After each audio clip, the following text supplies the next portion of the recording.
campagne qui vient de loin, car il y a un an, Claude s'est adressé à une agence de rencontres internationale pour trouver l'âme sœur. C'est ainsi qu'il a rencontré Yana, une jeune femme russe de 31 ans, originaire de Rostov. Yana arrive demain pour la seconde fois en France, mais cette fois-ci, le séjour sera décisif pour l'avenir du couple. Sa venue ici va faire en sorte que l'on va voir si justement on peut construire quelque chose ensemble. Ce qui est le but d'ailleurs de sa visite, entre autres, si cet amour que l'on a tous les deux, à distance, entre guillemets, peut, sur place, se concrétiser d'une façon différente.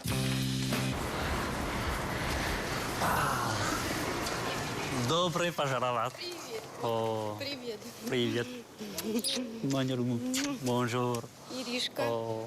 Claude rencontre Irina pour la première fois. Le moment est important.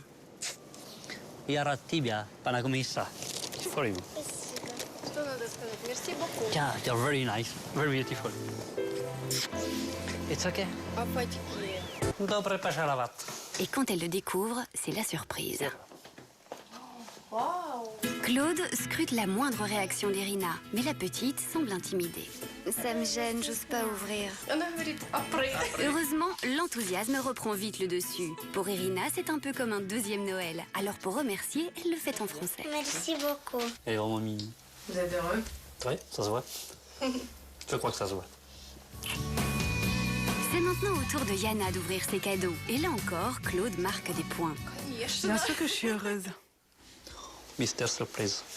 Yes, I love you. Я тебя люблю. Да. Ok, спасибо. Ce soir, le couple a rendez-vous pour dîner avec Michel, qui dirige l'agence de rencontres qui les a mis en relation. Michel est marié depuis 3 ans à une femme russe avec laquelle il a créé cette agence. Une agence qui promet des rencontres sérieuses et sincères. Mais ce service a un coût. Environ 6 000 € pour un an de suivi. Alors à ce prix-là, Michel et sa compagne assurent aussi le service après-vente. On habite pas loin de Michel et Tania. Tania est une femme russe. Donc si on a un souci de langage, eh ben, qu'est-ce qui se passe? Yana appelle Tania, Tania en parle à Michel, et Michel m'en reparle. Simple en apparence, sauf quand il s'agit de résoudre de vrais problèmes de couple. Dans ce cas, il n'y a qu'une solution. Yana, la première chose qu'elle doit faire, c'est d'apprendre la langue, c'est de... Michel connaît bien les problèmes qui peuvent survenir au sein d'un couple franco-russe. À commencer par un que Claude et Yana connaissent déjà. Elle a jamais chaud. Jamais elle a chaud. Alors que la température à la maison, c'est minimum 24 degrés. Il est radin. Il a trop chaud quand je monte le chauffage, alors je lui dis déshabille-toi. Si je voulais être bien, il fallait que je livre nu. Mais il n'y a pas que les problèmes de chauffage. Michel est formel. Rencontrer une femme russe, c'est long, c'est cher et c'est difficile. Et ça ne marche que si l'on suit les conseils et qu'on est prêt à y consacrer du temps. Because I have a very important question for you. Là, Yana, pожалуйста. Ти ротиш меня жена. Je suis une femme, alors j'ai mûrement réfléchi et je vais dire oui.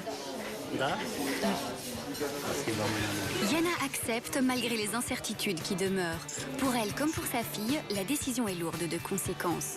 Quant à Claude, il ne cache pas sa joie. Il devra maintenant trouver les bons gestes et les mots justes pour conjuguer ce bonheur au pluriel. En fait, je ne sais pas comment t'expliquer. C'est la première goutte dans l'océan de bonheur qu'on va créer ensemble.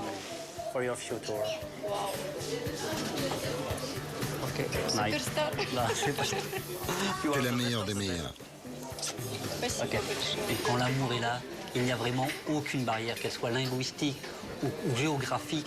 Preuve en est, c'est qu'aujourd'hui, ben voilà, Yana est là, moi je suis là, et demain on va être ensemble tous les jours. J'ai décidé de dire oui car il n'y a pas de raison de perdre du temps. Plus tu penses, plus tu doutes. Donc j'ai décidé de dire oui. Entre le romantisme de Claude et le pragmatisme de Yana, ce sont deux visions du bonheur qui se côtoient. Parviendront-elles à ne faire qu'une quand Yana et sa fille reviendront s'installer en France dans 3 mois? En attendant, chacun a repris sa route avec l'espoir de forger un jour un destin commun.